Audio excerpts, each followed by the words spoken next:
बेनी माधव के घर। ये बेनी माधव कौन है भाई? बेनी माधव सिंह गोरीपुर गांव के जमींदार। उनके पिता किसी समय बड़े धनवान आदमी थे, पर अब उनकी हालत कुछ खास अच्छी नहीं थी। अच्छा। वो अपनी आधी से अधिक संपत्ति वकीलों को दे चुके हैं। अब तो उनकी आय सालाना 1000 रुपए से अधिक नहीं है। स्थिति खराब। अच्छा, अब समझ में आया। बेनी माधव की बात कर रहे हो? हाँ। बेनी माधव के 2 बेटे हैं। बड़े का नाम श्रीकंठ है, इलाहाबाद से पढ़ के आया है। वो क्या कहते हैं अंग्रेजी में? BA। हाँ, BA। छोटे बेटे का नाम लाल बिहारी सिंह है। देखने में सुंदर, सुशील, हष्ट पुष्ट, पहलवान आदमी है। रोज सवेरे उठ करके 2 सेर ताजा दूध पी जाता है। लेकिन बेचारे श्रीकंठ की दशा बिल्कुल इसके विपरीत है। उसीलिए शायद उसका वैद्य ग्रंथों पे ज्यादा विश्वास है। उसने अपने सारे गुणों को इन्हीं 2 अक्षरों पर ही तो न्यौछावर कर रखा है, BA। रोज सवेरे उसके कमरे से प्रायः खरल की आवाज सुनाई देती है। लाहौर और कलकत्ते के डॉक्टरों से बड़ी लिखा पड़ी रहती है उसकी। अच्छा। हाँ। श्रीकंठ अपनी अंग्रेजी डिग्री के अधिपति होने के बावजूद भी अंग्रेजी प्रथाओं के विशेष प्रेमी न थे, बल्कि वह बहुता बड़े जोर से इसकी निंदा और तिरस्कार किया करते थे। इसी से गांव में उनका बड़ा सम्मान था। दशहरे के दिनों में वह रामलीला करवाते और स्वयं किसी पात्र का पाठ ले लिया करते थे। प्राचीन हिंदू सभ्यता का गुणगान उनकी धार्मिकता का विशेष अंग था। इसीलिए गांव की महिलाएं उनकी निंदक थी। कुछ एक तो उन्हें अपना शत्रु समझने में भी संकोच न करती थी। स्वयं उनकी पत्नी को ही इस विषय में उनसे विरोध था। इसलिए नहीं कि वह अपने सास ससुर देवर जेठ से घृणा करती थी, बल्कि इसलिए कि बहुत कुछ सहने और तरह देने के बावजूद भी अगर परिवार के साथ निभा न हो सके तो आए दिन की कलह से यही बेहतर है कि अपनी खिचड़ी अलग पकाई जाए।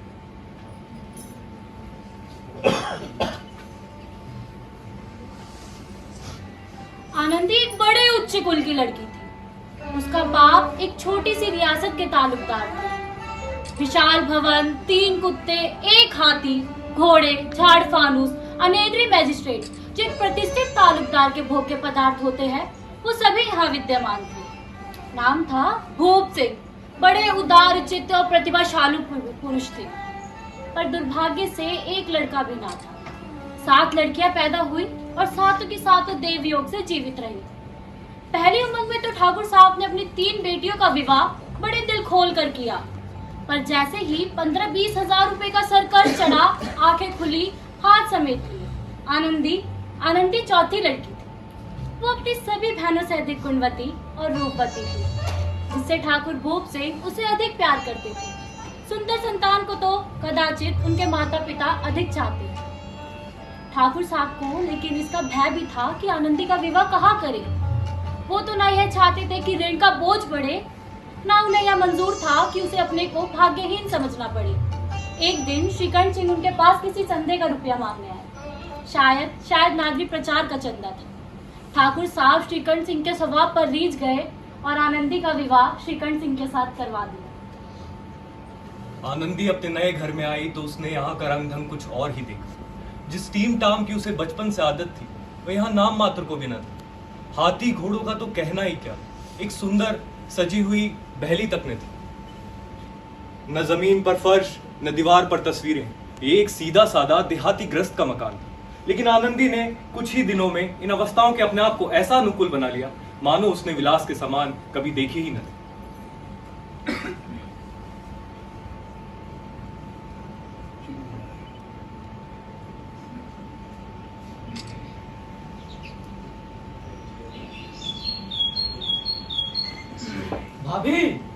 भाभी हाय ला, खाना लगा दो, बहुत तेज भूख लगी है। खाना बन गया है, मैं अभी लगा देती हूँ। अच्छा सुनो, ये चिड़िया लो, इसे पका दो, तब तक मैं हाथ मुंह धो लेता हूँ।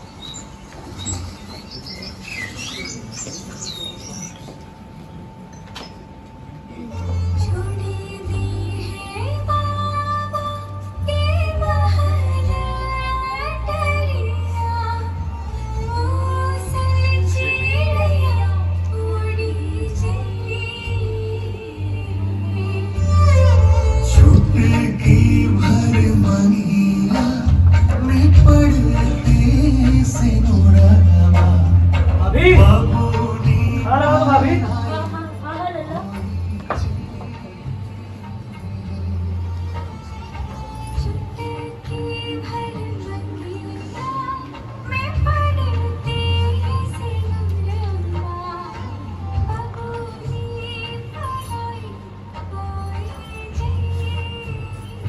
जानती हो, आज अखाड़े में मैंने तीन पहलवानों को पछाड़ा है। अच्छा। हाँ। वाह।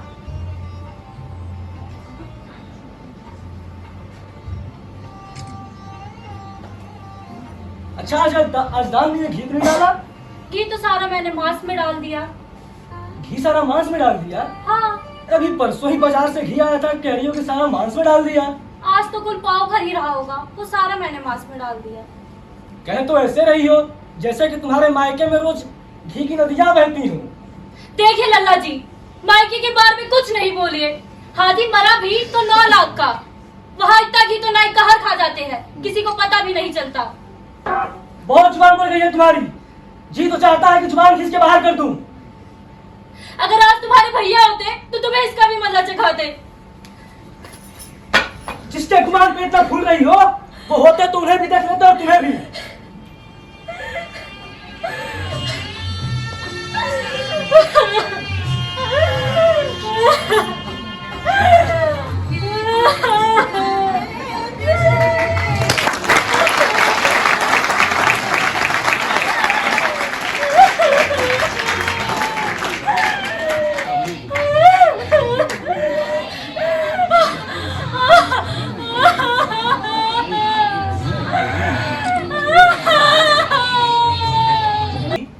तो सर फट जाता, लेकिन उंगली में काफी चोट आई थी। सो बेचारी सिसकते हुए हवा में हिलते पत्ते की भांति जा करके अपने कमरे में चुपचाप खड़ी हो गई और फूट फूट कर रोने लगी। स्त्री का बल और साहस, मान और मर्यादा उसके पति तक तो है। उसे अपने पति के पुरुषत्व का ही तो घमंड होता है। आनंदी खून का घूंट पीकर रह गई।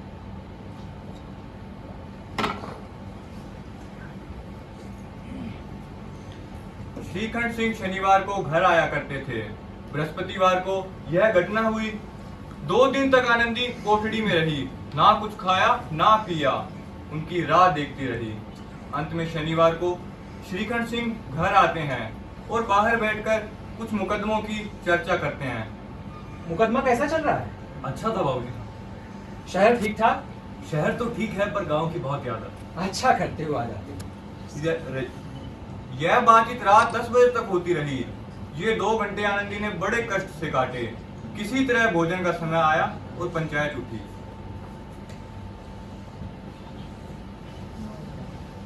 भैया, आपसे कुछ बात करनी है।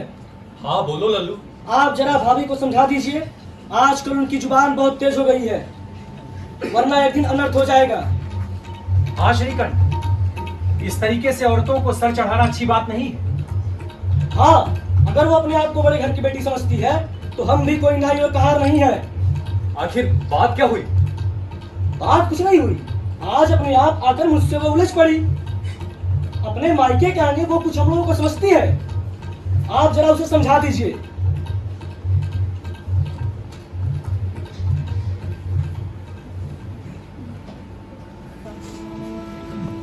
मन तो प्रसन्न है, लेकिन तुमने घर में क्या तमाशा लगा रखा है? जिसने भी तुमसे ये कहा है उसे पाओ तो उसका मुंह झुलस दो। अरे इतना गर्म क्यों होती हो? बात तो कहो। क्या कहो, ये मेरे भाग्य का फेर है। नहीं तो वो गवार छोकरा जिसे चपरासी गिरी करने का भी ढंग नहीं है, मुझे खड़ा उसे मार कर यूं ना करता। मुझे तो कुछ पता नहीं, सब बात साफ साफ कहो तो पता चले। परसों तुम्हारे लाडले भाई ने मुझे मांस पकाने को कहा। घी हांडी में पाव भर से अधिक नहीं था, वो सारा मैंने मांस में डाल दिया। जब खाने बैठा तो कहने लगा दाल में घी क्यों नहीं है। इसी बात पर मेरे मायके के बारे में बुरा भला बोलने लगा। मुझसे भी रहा नहीं गया, मैंने भी बोल दिया। वहाँ इतना घी तो नाई कहर खा जाते हैं और किसी को जान भी नहीं पड़ता। बस इतनी सी बात पर उस पापी ने मुझको खड़ाऊ फेंक कर मारी। अगर हाथ से नहीं रोक लेती तो आज मेरा सर फट जाता। जाके पूछो अपने लाडले भाई से कि जो मैंने कहा है वो सच है या झूठ। उस छोकरे का इतना साहस! अभी रात बहुत हो गई है, मैं दादा से इस बारे में बात करता हूँ। चलो अभी।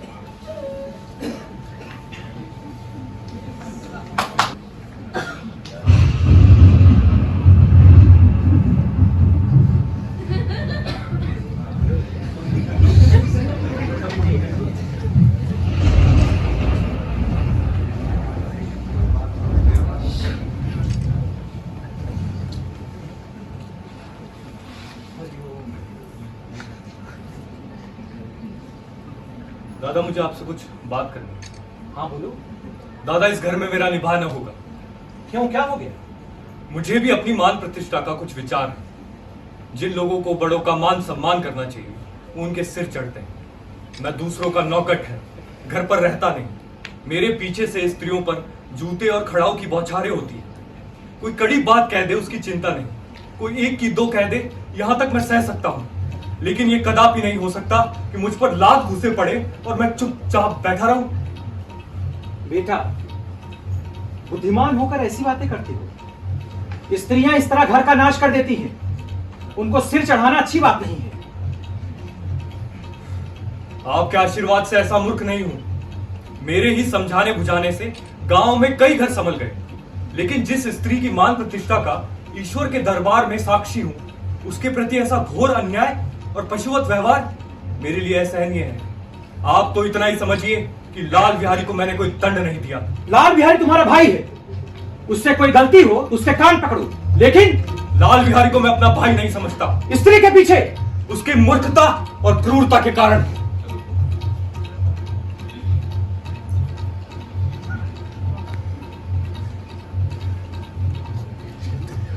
कुछ देर वो दोनों चुप रहते हैं।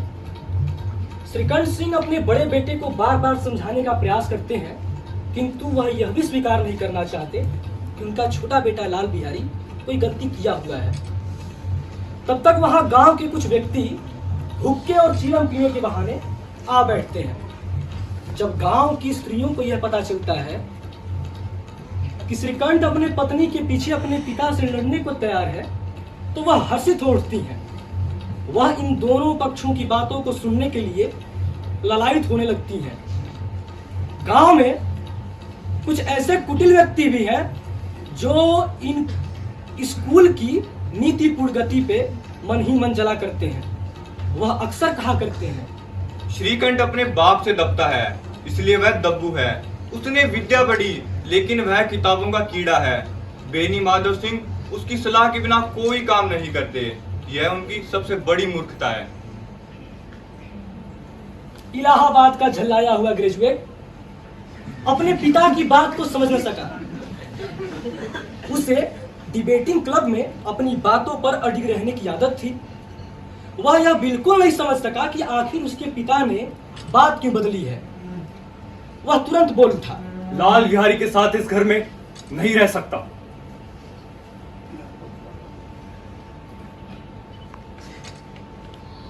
ऐसी बातें नहीं करते, तुम बड़े हो।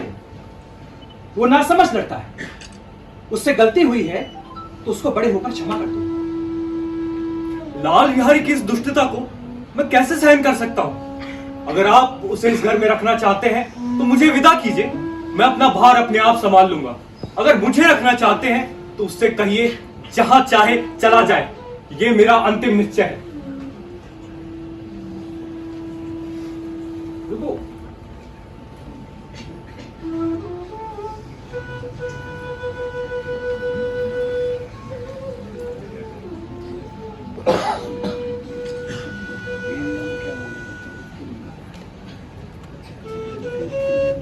लाल बिहारी चुपचाप दरवाजे के कोने पे खड़ा होकर अपने बड़े भाई की बातों को सुन रहा था। ऐसा नहीं है कि श्रीकंठ लाल बिहारी से प्रेम नहीं करते थे, वह उसे काफी स्नेह करते थे और लाल बिहारी भी उतना ही सम्मान करता था। उसकी कभी हिम्मत ना हुई कि श्रीकंठ के सामने बैठ जाए, हुक्का पी ले या पान खा ले। श्रीकंठ भी उसे उतना ही अधिक मानती थी। जब कभी इलाहाबाद से आते तो उसके लिए कोई न कोई चीज अवश्य लेकर आती थी। मुकद्दर की जोड़ी बनवाकर उन्होंने ही तो दी थी। पिछले साल जब नागपंचमी के दिन अपने से डेढ़े जवान को लाल बिहारी ने भरी दंगल में हराया था तो श्रीकंठ प्रफुल्लित हो उठे थे। बीच दंगल में जाकर के भाई को गले लगा लिया, पूरे 5 रुपए के पैसे लुटाए थे। लेकिन आज बड़े भाई के मुख से ऐसी हृदय विदारक बात सुनकर लाल बिहारी की आंखें भर आई। वह फूट फूट कर रोने लगा। निश्चित तौर पर उसको अपने किए का पछतावा तो हो ही रहा था। श्रीकंठ के घर आने के एक दिन पहले से ही वह सोच रहा था कि देखूं भैया आते हैं तो क्या कहते हैं।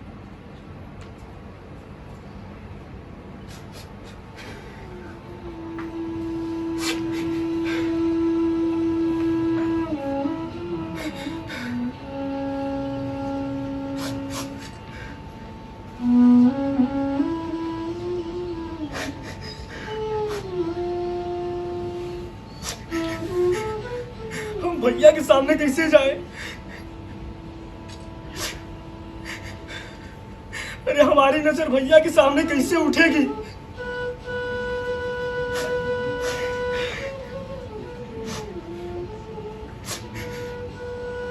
अरे हम तो सोचते थे कि भैया हमको बुलाएंगे,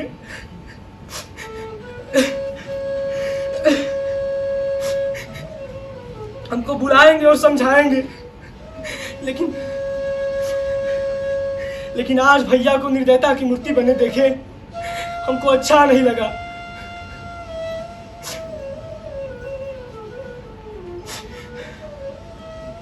अरे भैया हमको बुलाते, समझाते,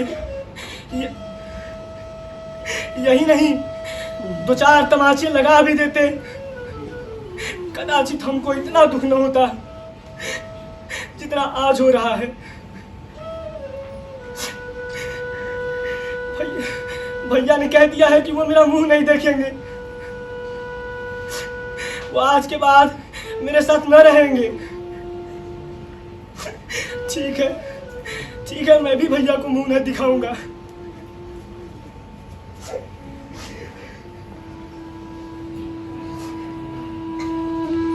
जिस समय लाल बिहारी सिर झुकाए आनंदी के द्वार पर खड़ा था, उसी समय श्रीकंठ भी अपनी आंखें लाल किए हुए बाहर से आए। भाई को देखा तो कतरा कर निकल गए, मानो उसकी परछाई से दूर भागते हुए। आनंदी ने लाल बिहारी की शिकायत तो की थी, पर अब वो मन ही मन पछता रही थी।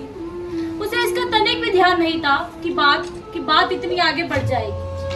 वो मन ही मन अपने पति पर झुझला रही थी कि ये इतने गर्म क्यों होते हैं। उसे इसका भय भी लगा हुआ था कि कहीं वो इलाहाबाद जाने के लिए उसे बोल दे तो वो क्या करेगी। भाभी भैया ने निश्चय किया है कि वो मेरे साथ इस घर में न रहेंगे। वो मेरा मुंह नहीं देखना चाहते, इसलिए मैं इस घर को छोड़ के जा रहा हूँ। भाभी देखिए ना, लल्ला बाहर खड़े बहुत रो रहे हैं। तो मैं क्या करूं? भीतर बुला लो, मेरी भी जीभ में आग लगे। मैंने कहाँ से ये झगड़ा उठाया? मैं नहीं बुलाऊंगा। पछताओगे, कहीं ऐसा ना हो कि लल्ला चल दे। भाभी भैया ने निश्चय किया है कि वो मेरे साथ इस घर में न रहेंगे भाभी, इसलिए मैं इस घर से जा रहा हूँ। भाभी कहाँ जाते हो? जहाँ कोई मेरा मुंह न देखे। मैं नहीं जाने दूंगी। मैं तुम लोग के साथ इस घर में रहने योग्य नहीं हूँ भाभी। तुम्हें मेरी सौगंध, अब एक पग भी आगे नहीं बढ़ाना। भाभी जब तक भैया का मन मेरी ओर से साफ नहीं हो जाता तब तक मैं इस घर में कदापि नहीं रहूंगा। मैं ईश्वर को साक्षी मानकर कहती हूँ कि तुम्हारे लिए मेरे मन में तनिक भी मैल नहीं है। लल्लू, यहाँ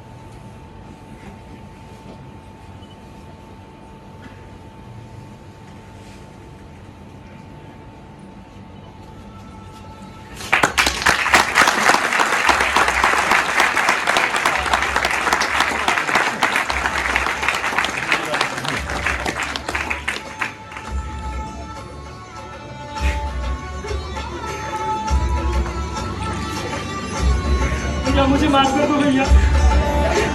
भैया मुझे माफ कर दो। चलो, इन बातों को बिल्कुल भूल जाओ। ईश्वर चाहेगा तो ऐसा अवसर फिर कभी ना आएगा।